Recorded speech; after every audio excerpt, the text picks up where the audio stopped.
For a long time, the world simply accepted silence. It accepted that certain topics were left aside, hushed up, shelved for convenience. One of these themes is that which involves the secrets of Fatima. Behind that whole story of 3 Portuguese children and their visions, there is something that bothers me to this day. It's not just about faith, it's not just about religiosity, it's about control, about information, about the kind of thing that some institutions would rather know one question. And the truth is that behind all this silence there was intense movement, but restricted to a few people who knew very well the weight of what they were giving him. The third secret of Fatima was not just a prophecy thrown to the wind, it was a warning, an alert that was not in the best interest of being spread. The Church's first reaction was to distance itself.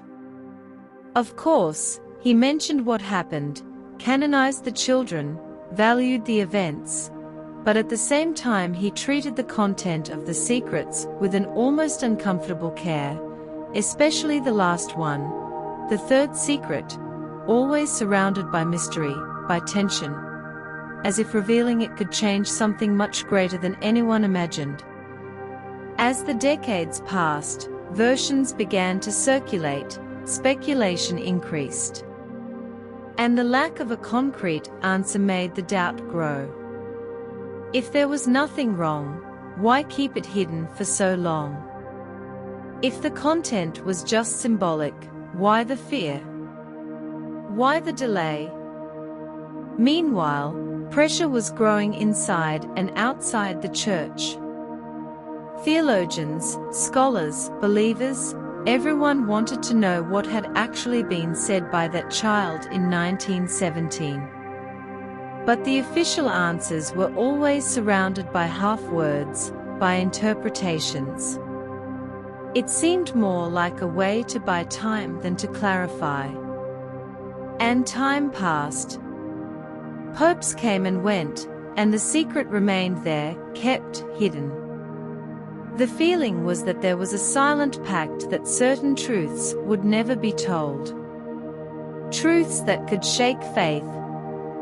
Yes, but mainly to shake the structure of an institution accustomed to maintaining narrative control. It wasn't a question of belief, it was politics, it was strategy, it was survival. Revealing what was written could open a crack that would be difficult to contain. And that was exactly why the secret was kept that way, locked away, hidden, almost as if it were a curse to be avoided. It wasn't just a piece of paper, it was a bomb.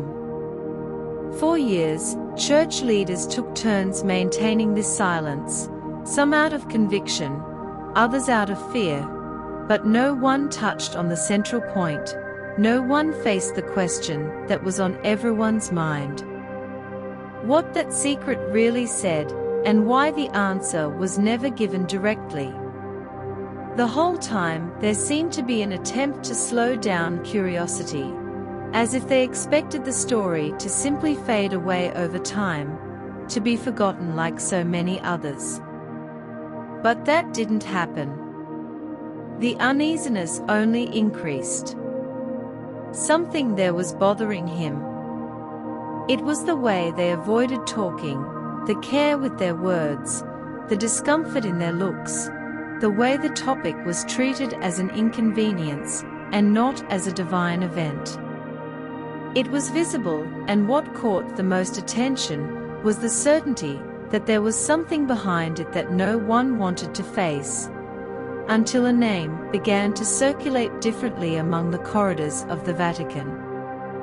A name that was not there just to follow protocols, but to question what had been ignored for too long.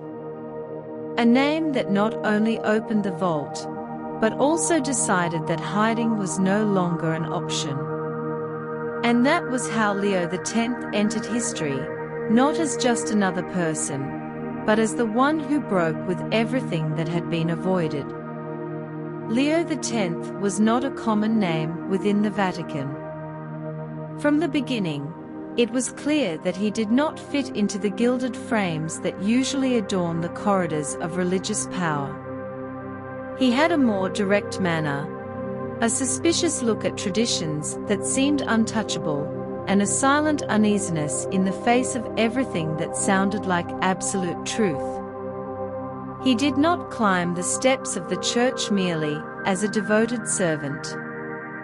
He rose like someone who observes too much, listens too much, and understands that at certain levels silence is worth more than 1,000 sermons.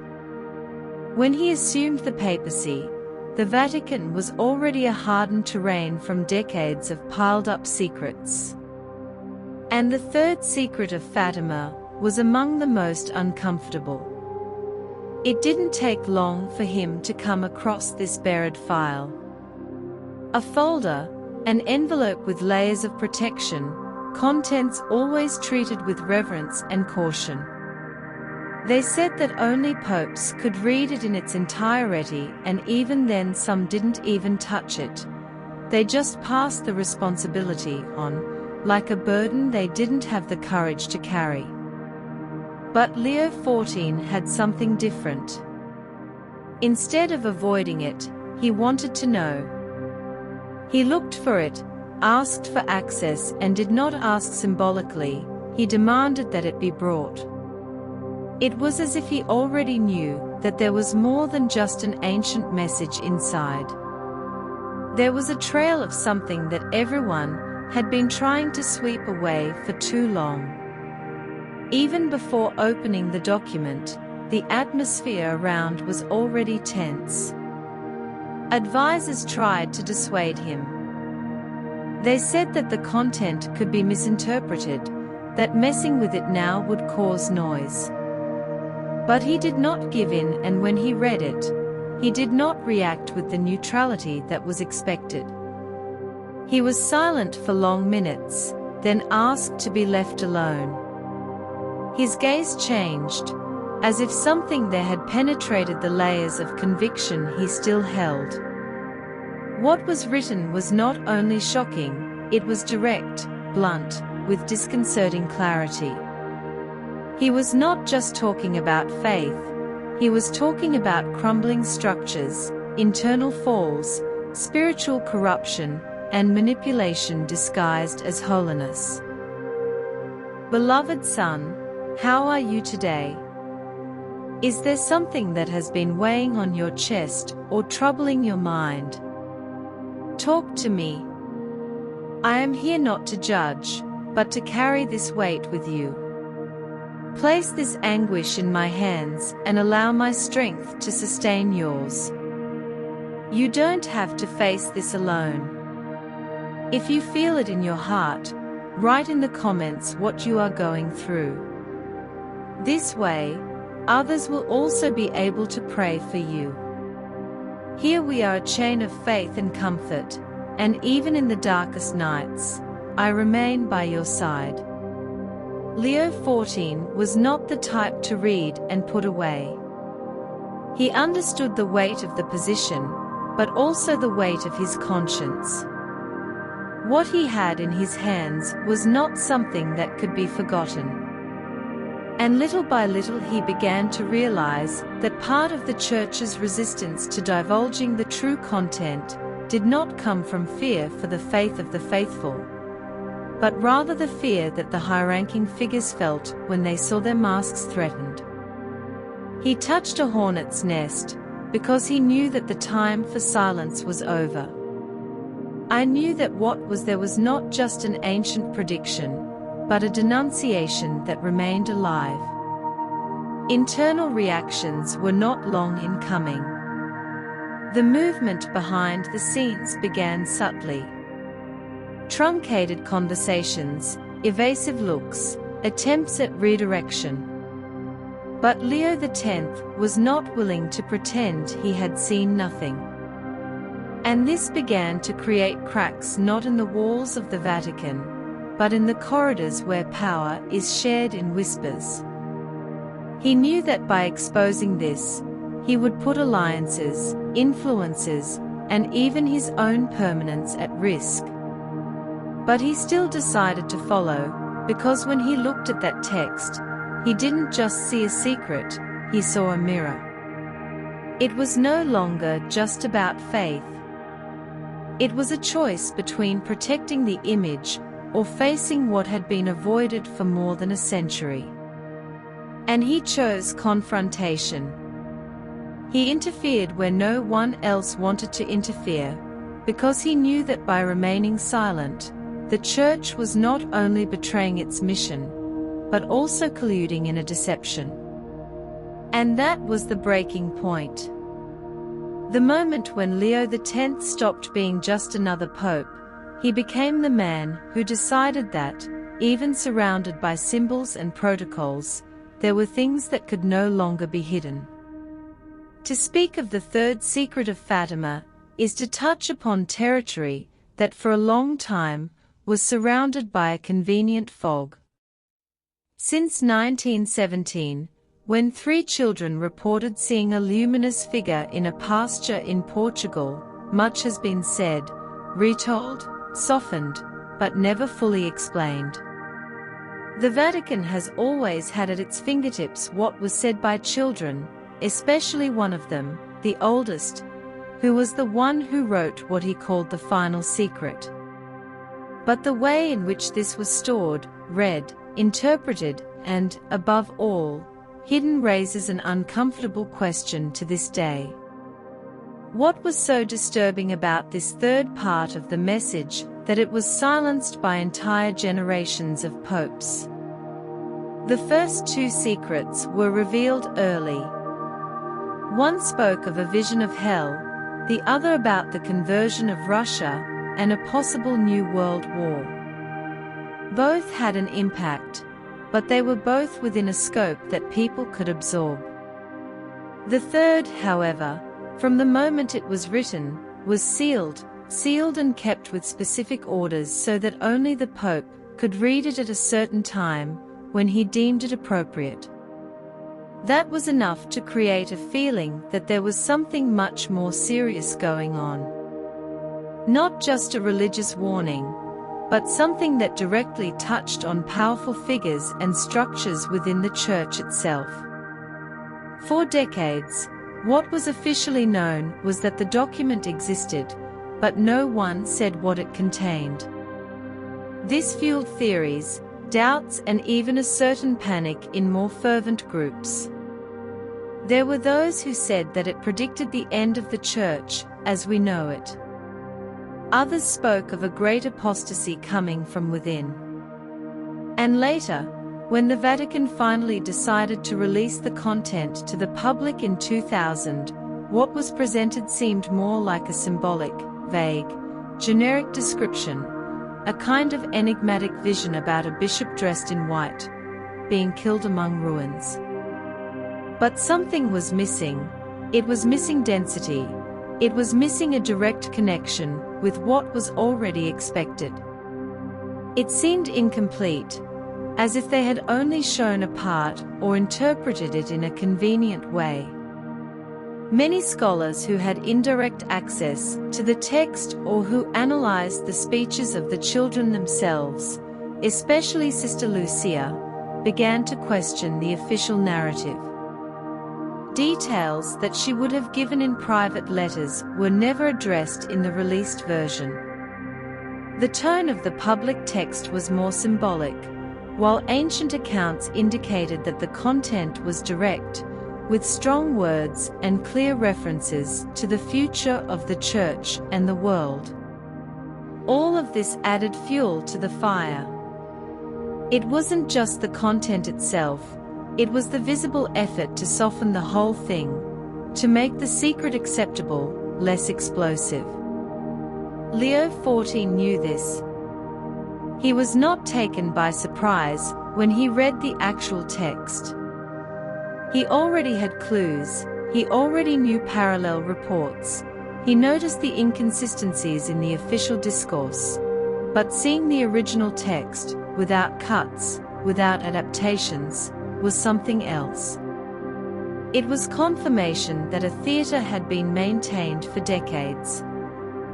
The church showed one version of the secret, but kept the other, the real one, the one that spoke clearly about infiltration, spiritual deviation, religious manipulation, and an internal rupture that would not come from outside, but from within.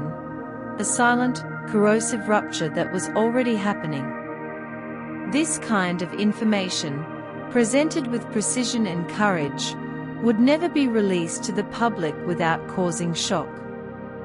And it was precisely this impact that previous popes wanted to avoid. They threw everything into metaphors, into generic images, and counted on time to erase the restlessness. But Leo X no longer wanted to maintain this pact. When he read what was hidden, he realized that omission was more dangerous than revelation, because the secret was no longer just a message from the past, it was a direct reflection of the present. And then a new question began to circulate. How far does it take for someone to have the courage to reveal what everyone else has decided to bury? How far does the responsibility of someone who carries a secret that does not belong only to faith, but to the truth that many have tried to silence go? Leo X began to live with this tension, not only with the content of the text, but with the weight of what to do with it. Because once you read something like that, you can no longer pretend you don't know. When the Vatican finally decided to present the third secret of Fatima to the world in June 2000, the expectation was that it would have an impact. The promise of revelation had been nurtured for decades, and the thirst for answers was great. The problem is that what came to light did not seem to satisfy even the most reserved believers. The publication was surrounded by ceremony, well-crafted speeches, and an attempt to give the revelation a solemn, almost liturgical air. But it was enough for the first few lines to be read for distrust to spread.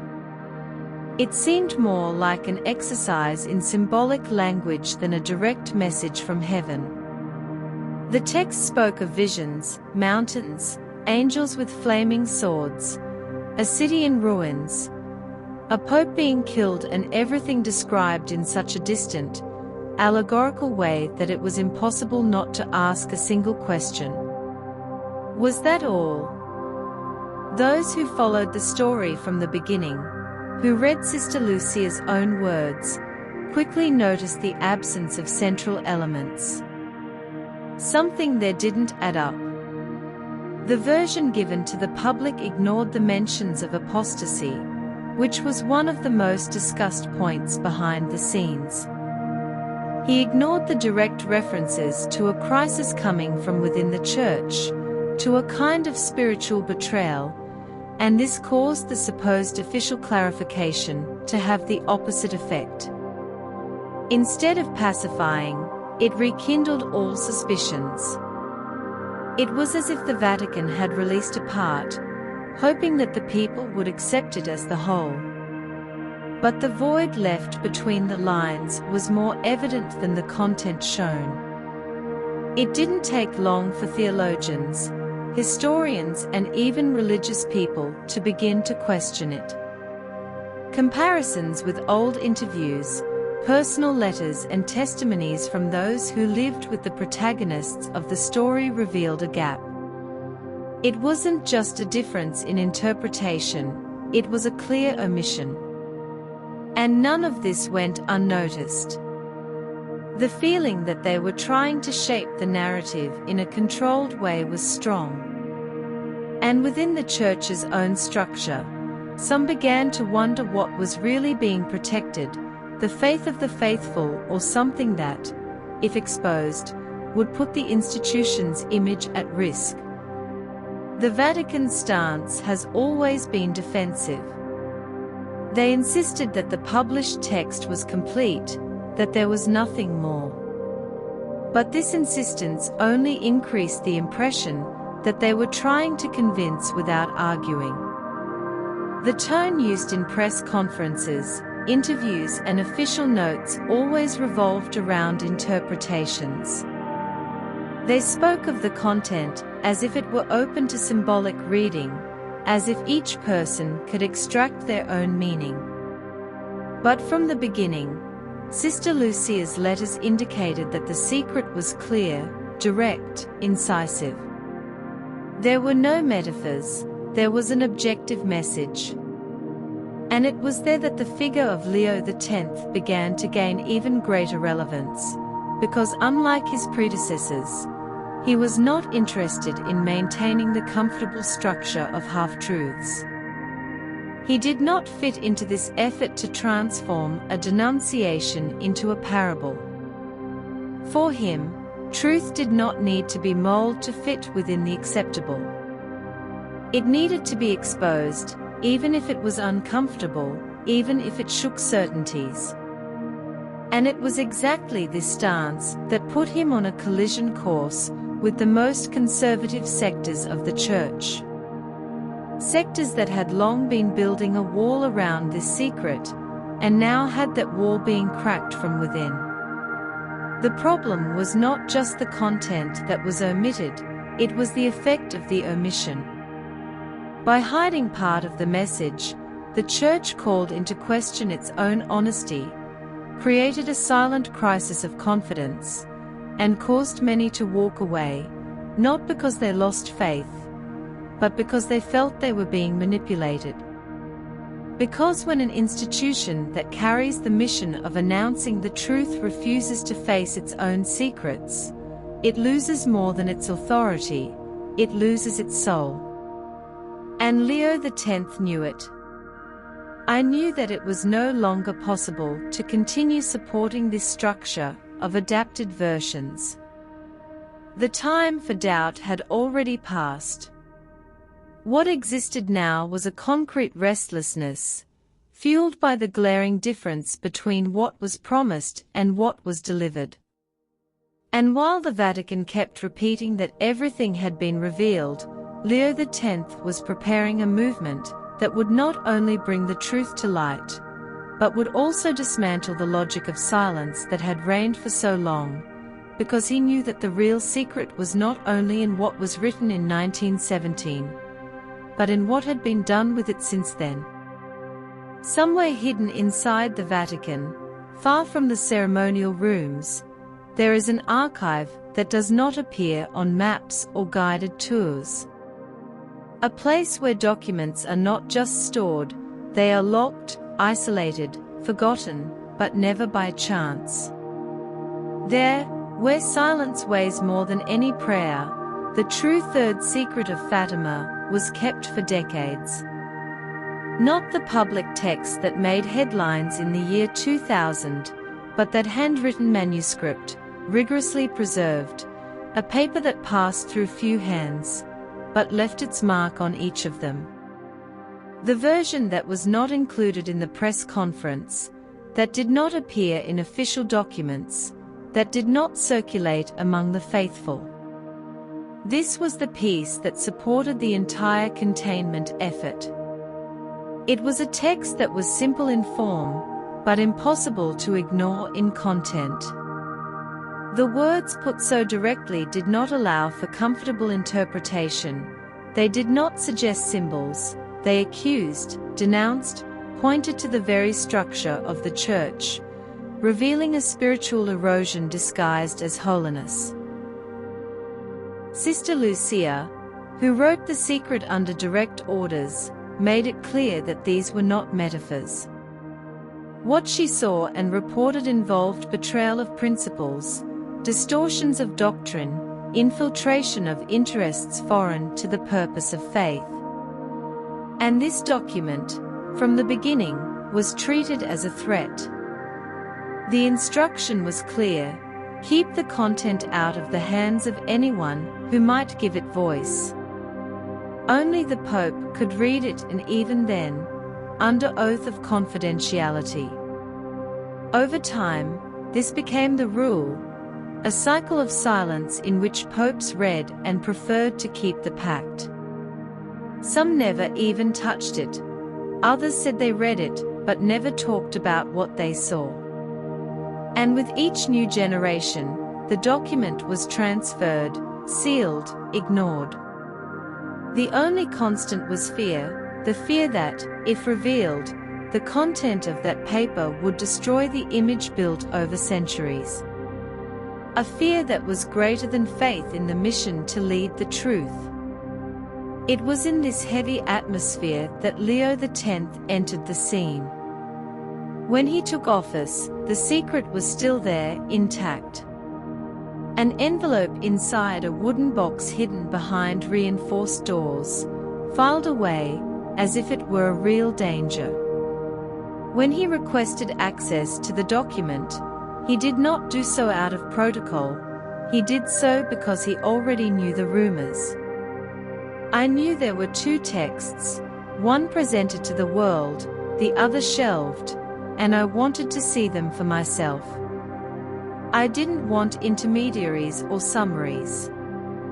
I wanted to read with my own eyes what so many preferred to pretend didn't exist. The decision to break the silence began there, in front of that piece of paper that should not see the light. He read it slowly by himself, closed his eyes when he finished, and didn't say anything for days. What was written was not just a warning about the future, it was a description of the present. It was as if the prophecy had been fulfilled without anyone noticing, or worse, as if they had noticed but pretended not to see it. And Leo X understood there that to continue ignoring would be to be an accomplice. There was no more space for the theater. What caught attention, more than the content, was the absurd effort made to keep the text hidden. It wasn't just out of fear that people wouldn't understand, it was because the text named the problem. It said where the fall would come from, it said who would be behind it. He didn't use metaphors. He said in so many words. And this, for a structure so focused on preserving its appearance, was unbearable. There was no way to explain it. So hiding was the only way out for decades, until Leo X decided that hiding was more expensive than facing it. From the moment he had the text in his hands, the Vatican's routine changed. Looks became more attentive, conversations began to be monitored. It was as if everyone knew he could do what no one else had the courage to do. And that's where the indirect warnings started in the beginning. Then, more harshly, he was touching on something that sustained not only the silence of popes, but the fear of a truth that, if revealed, would leave no stone unturned. The secret was real. It was there, clear, written, and had a name, date, context and more. It pointed directly to a silent rot that had been growing for decades. Leo X was not naive. He knew the risk, he knew the price, but at the same time he knew that keeping it hidden was denying everything he said he believed. I knew that document had not been written to be kept locked away. And his decision, silent at first, began to become the trigger for something much bigger. Because once you take the lid off, you can't pretend nothing happened. Leo XIV was not made of hesitation. He was a man shaped by doubt and truth. And when he read the true third secret of Fatima, it was not just the silence around him that was broken. Something inside him too. What was in that document was neither vague nor poetic. It was a precise, cold, dry narrative, a message without makeup. I didn't ask for faith, I asked for courage. The content was so straightforward that when he finished reading it, he had no doubts. There was the reason for fear, the reason for silence. The secret was the mirror that the church did not want to look at. It showed a growing deformation within. It showed figures and symbols emptying out, a system that dragged itself along under the appearance of sanctity, but was immersed in concessions and deviations. The text spoke of a devastating spiritual crisis, not coming from outside, not provoked by declared enemies, but by internal hands. A slow corrosion process carried out within altars, in secret meetings, in diplomatic decisions disguised as a divine mission. And more than that, he named the problem as the loss of original meaning, the abandonment of truth, the replacement of living faith by strategies of domination. That's what the secret screamed. It was not a catastrophic prediction about the world. It was a diagnosis of the ecclesiastical structure itself, a warning about what the faith was becoming in the hands of those who claimed to defend it. Leo XIV stood before that text like someone who discovers an intimate betrayal. It wasn't just the story of a possible collapse, it was a portrait of something that had already begun. Sister Lucia's words spoke about deception within the truth, about the use of faith as a shield for interests that did not come from spirituality. The message described a divided church, with one side following the gospel, and the other using the gospel as a showcase. And he said that the greatest blow would not come from an attack from outside, but from internal surrender. That was the secret that could not be revealed. The impact was not one of shock, it was one of confirmation. Leo X had already observed over the years signs of this emptying, the way in which certain issues were treated with convenience, the way in which power was maintained with political games disguised as prudence. When I saw the text, everything made sense. There was the reason for the denial, the reason for the delay. It was too dangerous, yes, but not because it was unbelievable, precisely because it was too real. The dilemma was clear: tell the truth and destabilize everything, or remain silent, and be one more in the line of those who preferred omission. He knew that any move toward revelation would be costly.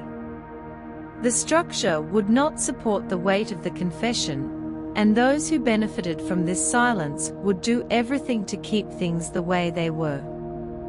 Leo X was alone, surrounded by cardinals who disguised their loyalty with formalities. He saw in their eyes the fear of rupture, not of rupture of faith, but of rupture of power. The truth was not the problem. The problem was what it would destroy by being said. And yet, he didn't think about going back. He didn't look for shortcuts. He didn't want to translate the message in a comfortable way. The text needed to be read as it was written. Hard words, concrete statements, no cuts, no footnotes. Sister Lucia had left the secret as a last attempt, a request for warning, not to be interpreted, but to be understood. And if Leo Xu again silences this warning, the Church would be burying the last chance to find its own purpose. That's why he started speaking, not in open statements, not in masses or speeches. He started in private meetings, discreet meetings with people he considered trustworthy. He didn't show the document, but he said what he had read. He told, without embellishment, what the text pointed out and observed the reactions, some of horror, others of denial, and in all the encounters the same pattern. Nobody wanted it to become public. Nobody. This resistance confirmed what he already knew. The problem was so deep that even those who claimed to want the truth preferred it not to be told. And there he made the decision. It was no longer a choice between obeying tradition or not. It was an emergency. The secret was no longer a hidden paper, it was a mirror of the current situation. And the more time passed, the clearer it became that if the truth did not come to light, it would be destroyed by the very system that claimed to defend it. Leo XIV did not read the text as if he were consulting the past. He read it as someone who faces the present with the harshness it demands. And this was unbearable for those who still believed that silence was a form of protection. He could no longer remain silent, not out of rebellion, but out of conscience. Because when you read something like that, there is no turning back. The Vatican, however sacred it may appear to outsiders, functions as an organism surrounded by unwritten rules. There is a code that hovers over the corridors, a logic that is not in the books, but that dictates every gesture, every silence. A pact that spans generations, supported by a simple premise. Certain subjects are not touched upon. The third secret of Fatima has always been in this territory. For decades, the Church cultivated the idea that it had already said everything, that there was no more mystery, that what was revealed to the world in 2000 was what should be revealed. But everyone inside knew that it was a half-truth. And Leo X, in deciding to break this pact, did not just challenge his predecessors. He broke with a structure built on carefully managed omissions. His decision was not a theatrical act, it did not come with fanfare, it began almost in silence, but a silence of another kind, not that of connivance, but rather that of preparation. He knew that by breaking this agreement, he would be opening a conflict with forces that do not appear in the official photos of cardinals who move in the shadows, with enough influence to interrupt papal decisions without raising suspicion. Silent advice. More political than religious, always attentive to preserve what they call order. And it was precisely this order that he began to destabilize. Beloved son, how are you today? Is there something that has been weighing on your chest or troubling your mind? Talk to me. I am here not to judge, but to carry this weight with you. Place this anguish in my hands and allow my strength to sustain yours. You don't have to face this alone. If you feel it in your heart, write in the comments what you are going through. This way, others will also be able to pray for you. Here we are, a chain of faith and comfort, and even in the darkest nights, I remain by your side. The first movements were internal. Leo XIV called to talk those who, according to him, still had some trace of truth in their eyes. He didn't ask for support, he just informed. Said what he read. He explained that he no longer intended to keep it locked up. The reactions were predictable. Some tried to convince him to back down. Other older beings remained in absolute silence, as if they had been transported to a time they would rather forget. None of them supported him immediately, not because they didn't believe him, but because they knew the weight of a gesture like that. Breaking the pact would be breaking the very basis of stability that the Vatican had been cultivating since the last century.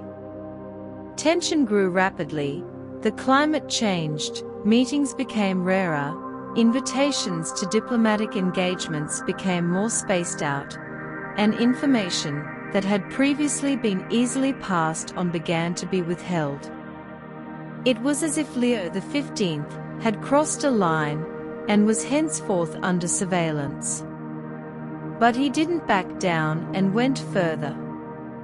He began to record his own stories, writing by hand what he had seen, felt and concluded, as if he knew that at some point someone would try to silence that. And I wanted to leave everything documented, outside the system, outside the hands of those who controlled the Central Archive.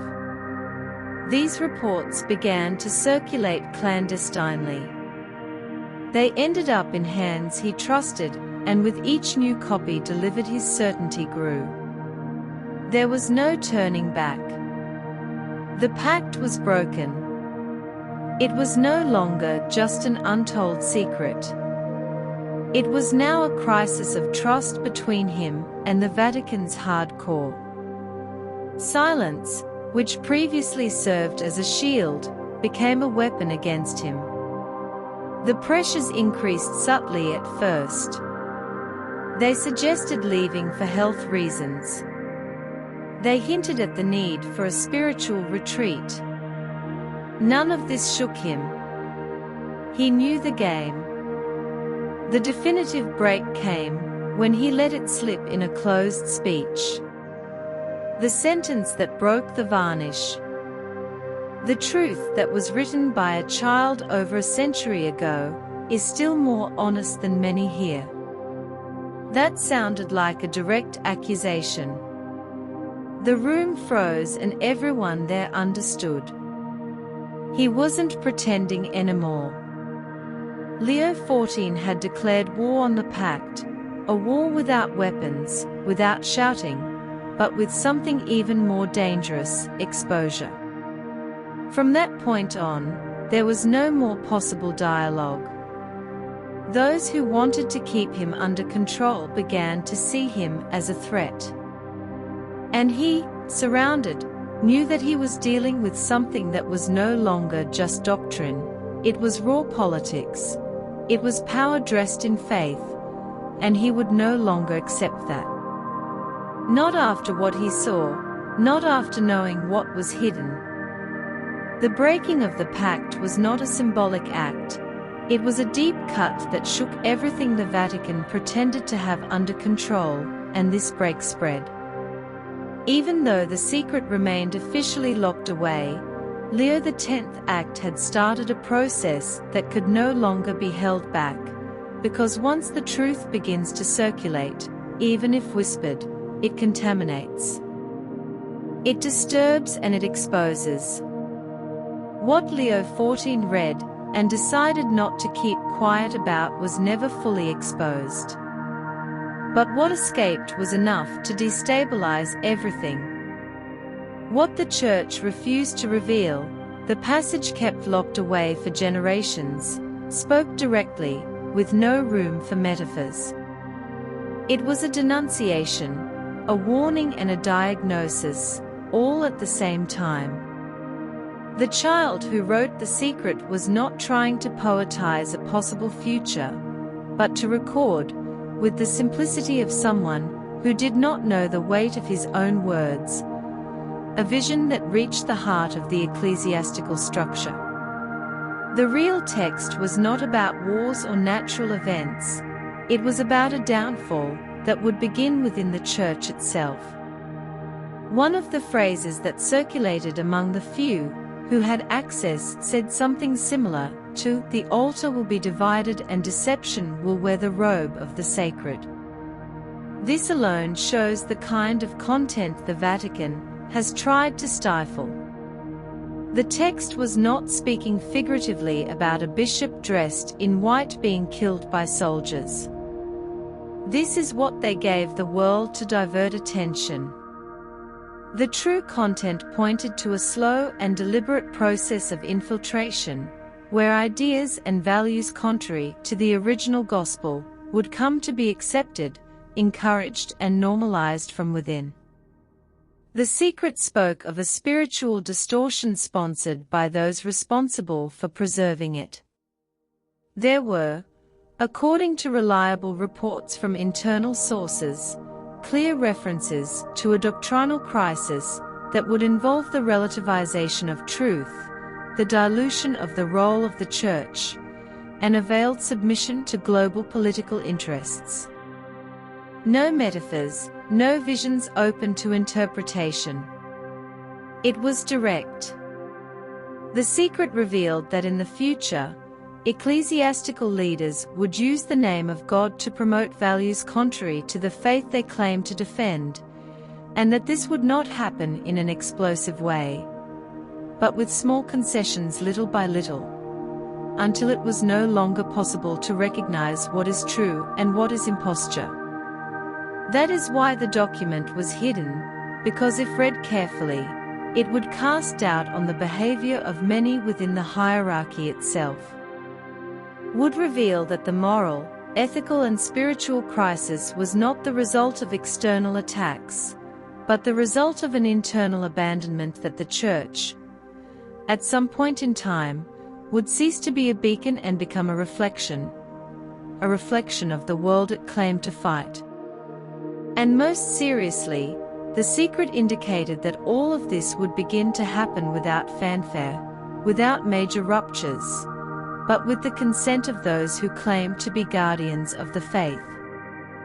Leo X saw this clearly, and what impressed him most was not the content itself, but the realization that much of it was already underway. He saw decisions being made based on political interests every day. I saw the distortion of values being presented as spiritual progress. I saw faith being used as a negotiation tool. Everything was there, exactly as the text said it would be. And realizing that the secret was no longer about the future, but about the now, was what made him decide that hiding was no longer an option. The content he tried to bring to light did not speak of physical destruction, but of internal collapse, a faith that would lose its meaning from within, a people who would stop recognizing the truth because it would be suffocated by well-intentioned but empty speeches. There was also a part that mentioned a central figure, a leader who would be used as a symbol of unity, but who would actually carry within himself the contradiction of the system. This figure, according to the secret, would be the confirmation that the rupture had already been consolidated. Leo XIV did not give names, but made it clear that the secret concerned the present time. And that was what most bothered those who wanted to keep everything sealed, because by bringing this to light, he forced everyone in power to look at themselves in the mirror of the text. And nobody wanted to do that. The few fragments that escaped, the excerpts copied by hand, the accounts given to trusted people, all of this began to circulate discreetly. There was no public physical evidence, but there were the words, the phrases, the strength of what can no longer be unsaid. The unrevealed content wasn't about random divine punishments, it was about responsibility, about the choice between preserving the disguise or facing the truth. And Leo X's choice was clear. He no longer wanted to live surrounded by rituals that hid decadence. I no longer wanted to repeat formulas while I saw faith slipping through my fingers. The real secret, the one that was never presented at the press conferences, was not just a warning, it was a call. And perhaps for this very reason, so dangerous. When Leo XIV began to let slip fragments of the true third secret of Fatima, the discomfort within the Vatican did not come as a sudden shock. It was a silent wave, slow but steady. At first, they denied it. Then they downplayed it and finally tried to hush it up. There was no way to publicly admit that for so long so many popes had maintained a lie of omission.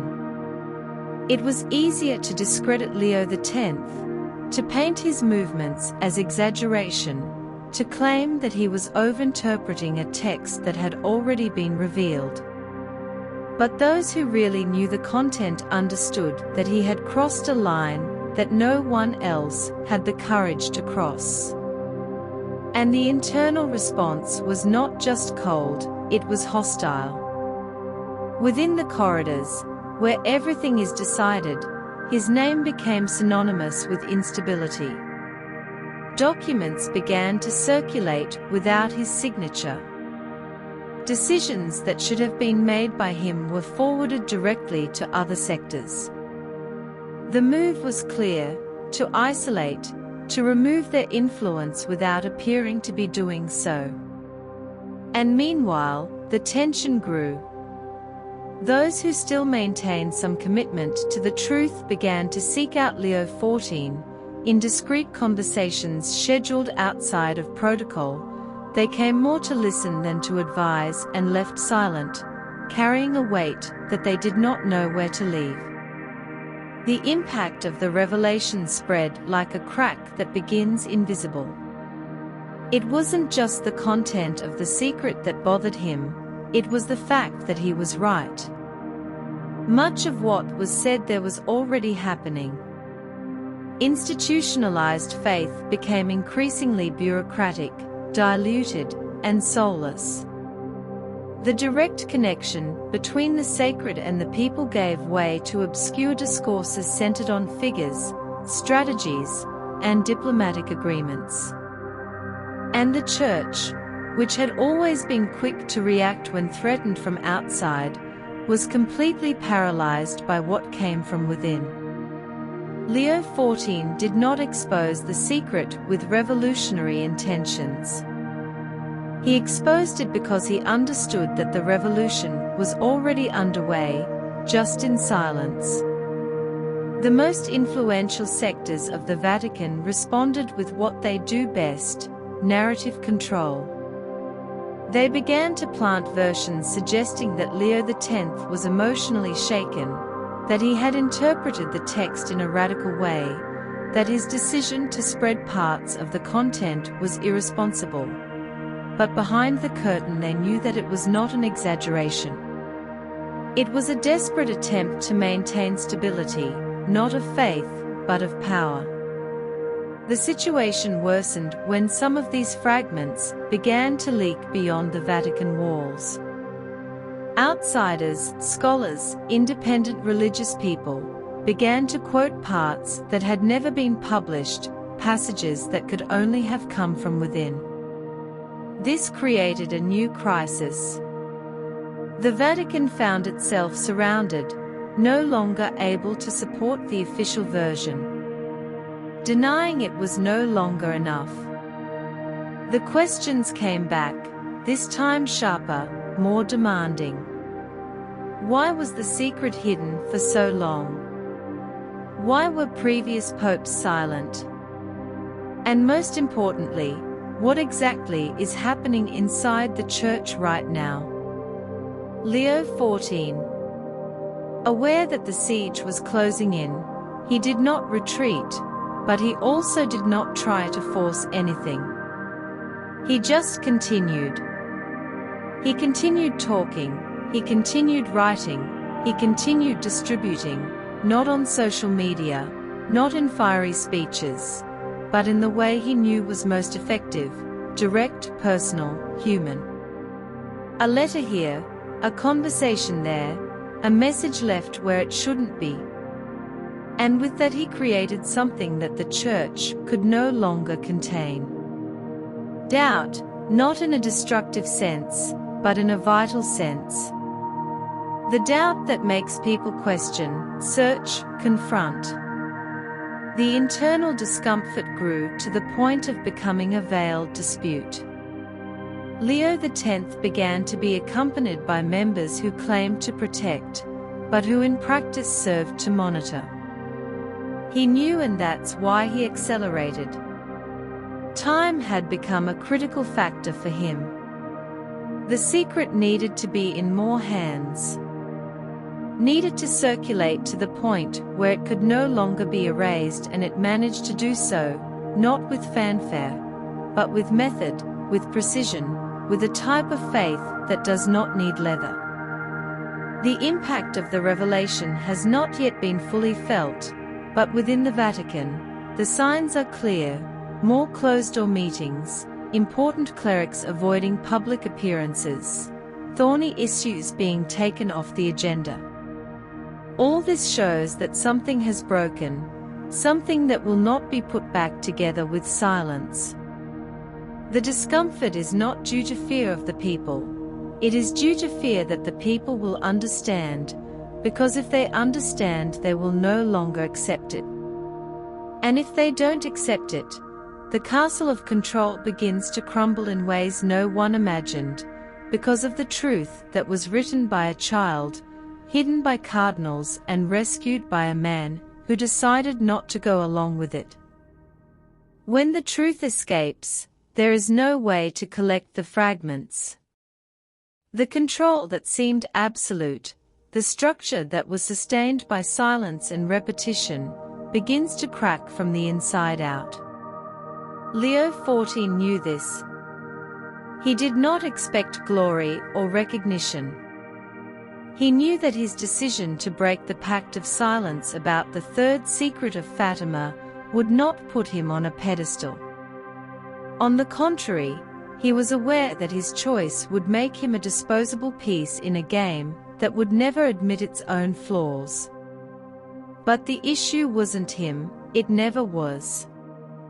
It was about what happens after the secret stops being a secret. The truth was not revealed in a press conference. It was not officially published. It did not appear in documents sealed with gold stamps. It spread like a stubborn whisper, crossing the walls of the Vatican through hands that understood that it could no longer die in a safe. It reached religious groups, isolated scholars, peripheral priests, communities that still maintain some connection with the essential, and in each place where it landed it caused the same reaction: unrest. The secret, in its rawest form, did not call for interpretation, it called for confrontation, confrontation with everything that had been accepted as normal. The crisis that followed was not institutional, it was intimate. People who had served the Church for decades began to rethink what they stood for. Believers who previously just followed began to ask questions. And no, especially those who had always been on the margins, began to feel less alone. Because that text, the real one, exposed exactly what many had always intuited, but never had the courage to say that there was something wrong. That faith had been used as a shield for games much dirtier than anyone would like to admit. Inside the Vatican, what remained was an awkward silence. It was no longer possible to say that everything had been revealed. The official version became a source of distrust, and those who supported the discourse of symbolic interpretation began to lose ground. Leo X no longer needed to speak. What he did had already generated enough movement. The secret now lived in mouths he had never met. He circulated in groups that would never sit on a bench in the basilica, but understood why the message did not require theological training, it only required clean eyes. The collapse that the secret announced may never come in the form of an explosion. There may not be a clear moment when everything will collapse, but the erosion is happening from within, in the way people listen to speeches, in the way they relate to religious authority, in the refusal to accept dogmas that hide interests, and, above all, in the urgency to return to the essence. By breaking the cycle, Leo did not save the institution, but did something even more dangerous. It gave people back the ability to question. This is the point of no return. Because once someone realizes they've been deceived, they don't forget. Even if you forgive, you don't go back to the same place. And that's what changed. The church, after the leak of the true secret, no longer speaks from above with the same authority, no longer teaches with the same certainty, no longer decides with the same firmness, because it knows that on the other side there are now more attentive eyes. Distrust in the truth is too widespread to be hidden again. Leo XIV lived the last years of his life under constant surveillance. There was no public declaration of removal, but he was isolated and still kept his gaze firm, not because he won, but because he knew he had done what was necessary.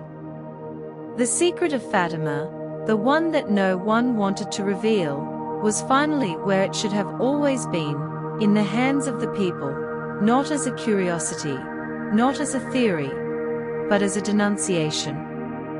And after that, nothing returned to its place, because the places where secrets were once hidden now carry the echo of what was said.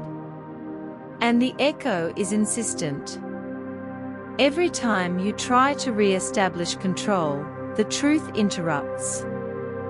She doesn't need a platform, she doesn't need liturgy.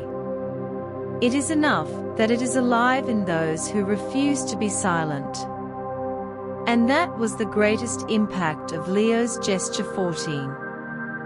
Not the formal rupture, but the spark that lit in everyone who heard, read and understood. Because when the truth escapes, there's no need to scream anymore. It just needs to continue existing.